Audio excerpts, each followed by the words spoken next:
say subspecie aeternitatis, that you observe reality through the lenses of the idea, an eternal idea, that communism should be the idea through which we judge what is going on today. And that's my basic. Here then I leave you all the opportunism, in a good sense, opportunism. Improvise, teach in the deserts, here, there. Don't underestimate, nonetheless, universities.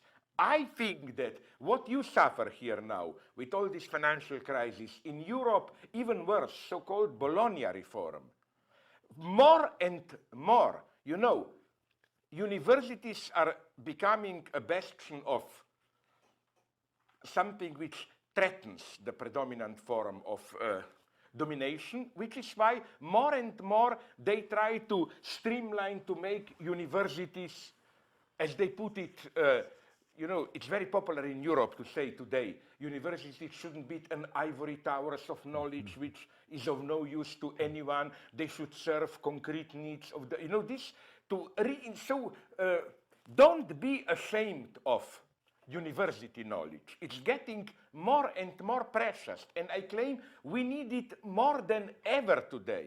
University knowledge to know what is going on. I don't believe in this, oh, why don't only teach, study, do something, but how do you know the truth precisely of what you are doing? It's more and more needed. We need theory more than ever. I don't believe this would be for me anti-philosophy in a bad sense. To think that in order to decide of a truth of a theory, some kind of direct practical experience tells you. No, in order to decide if there is truth in what you are really doing, you need a theory more than ever. So don't feel guilty. You are here victim of the ruling ideology, I claim. If you feel guilty in the sense of, oh my God, people are starving in Africa and so on, and we are just spending time here philosophizing or whatever. Bill Gates talks like this today. This a whole argumentation of we are spending time here blowing up, spending taxpayers' money while real suffering goes out there. This is the predominant discourse today. This kind of pseudo-emergency state in order to make us feel guilty, because what you find beneath this is all the time this pragmatic call, people are starving in Africa. So stop with your stupid critique of capitalism and so on. Let's do something. Stop thinking too much. Let's all of us get together and, you know, no, more than ever, not only with regard to this, but even, for example, in Europe, you must have read in your newspapers the Greek crisis. It's very sad. You know, some of our Trotskyite friends are already in their pre-orgasmic state. You see, it's almost here, the revolution will happen. No, it is not. What depresses me most is that it's just a protest.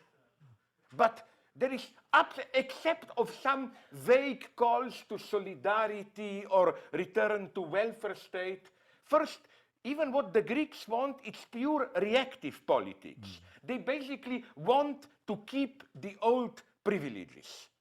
And even here, you know, here even, this is horrible to say, my Greek friends will probably lynch me. But, you know, for example, in Slovenia, you know, it sounds very nice, solidarity with Greece. But wait a minute, in Slovenia, trade unions opposed any help to Greece, with a very rational argumentation, which is also egotistic but interesting. They compared the price, not only the real purchase power, but even, because this is even better for the Greeks, but the average income of a Greek worker, even after all these austerity measures. And they discovered it's still 40% higher, will be, after all these austerity measures, than the income of an average Slovene worker. So they are telling us, we solidarity with Greeks, so now we should give money to Greeks. Okay, what about other East European countries and so on and so on? In other words, now I will say something really horrible for which you will maybe even proclaim to be a secret right-winger or what. I think there is also an element of truth in the fact that Greeks were effectively living off European Union donations and enjoying an extremely high level of protection and so on, which you don't find in other European nations, in the West or in the East. For example, do you know that the average time a Greek worker retires is 53 years of age? Do you know that in many now I sound like right-winger, but my point is not let's take from them. My point is that it's absolutely crucial here, that's my point, to I put it this way. Some people in Europe, leftists, think that the lesson of this crisis is European Union is bad, it's the organ of international financial capital, and that the solution for the left is strong nation state, like dealing from international. I think it's more than ever necessary to counter international capital with forms also of solidarity, and here we should be international solidarity of the workers and so on and so on. This is absolutely crucial today to avoid this trap of nation state, this withdrawal to nation state, and then you get here an extremely obscene versions which shocked me, like some high-level British leftists, I will not name them, look at the editorial board of New Left Review, seriously flirt with the idea of supporting Václav Klaus, who is now the president of the Czech Republic, pure neoliberal right-winger, and from this right-wing position, as a threat to liberty, he opposes European Union. And they claim, no, the crucial thing of the left today is to oppose European Union and have a stronger nation state. What if Klaus is really one of us, and he just pretends to be a neo-market liberal to pass this basic progressive idea of undermining European Union? I think this path is a catastrophe.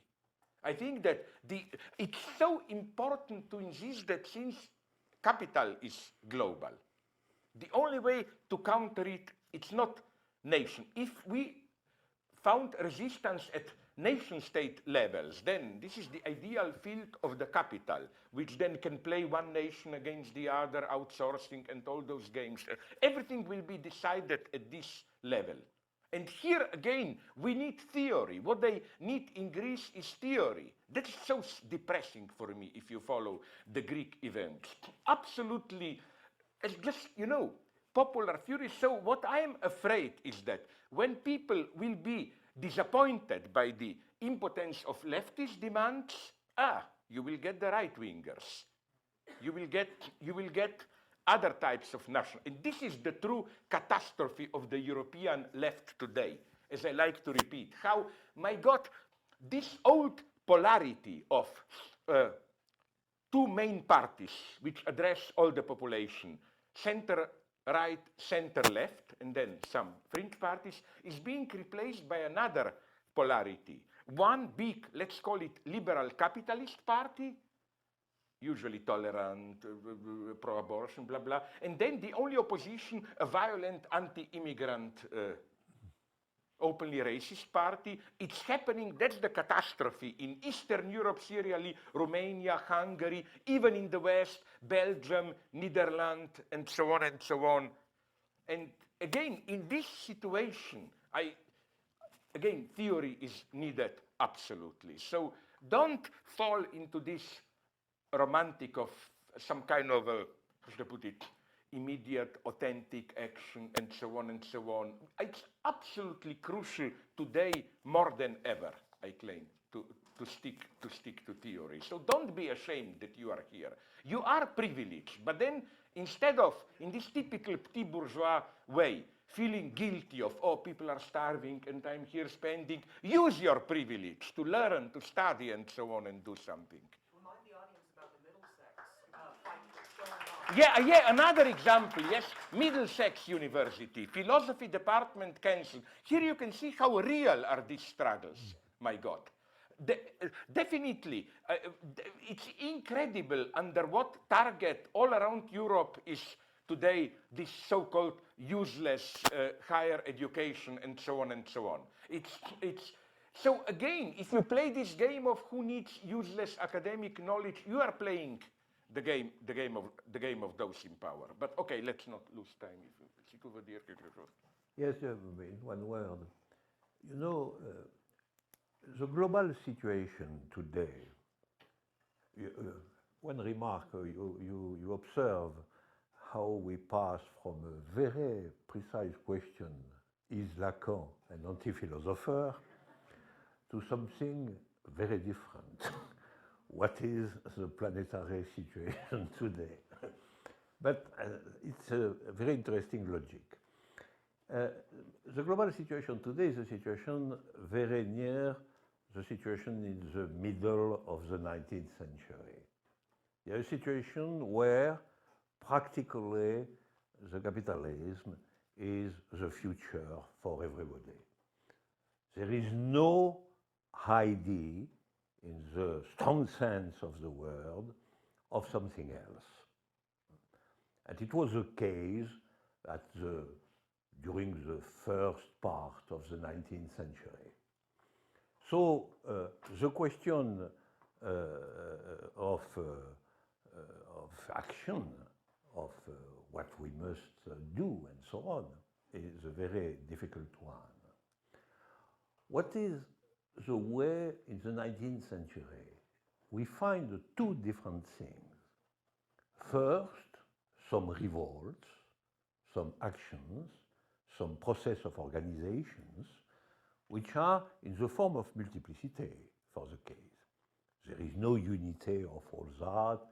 There is action of the class of workers in France. There is nationalist action in small countries and so on one side. And on the other side, we have a very important intellectual production. We have Marx and Engels who read Hegel. And there is no contradiction. There is no contradiction. I agree completely with Slavoj on this point. Maybe at another stage of the situation, we can understand what is exactly the unity of all that and to construct a form of unity of all that. For the moment, the situation is that all practical experiments concerning a new possibility in the field of politics are good things.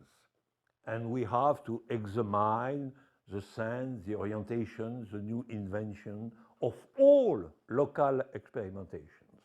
Okay, but on the other side, we have to do strong and new intellectual production to understand and unify the situation.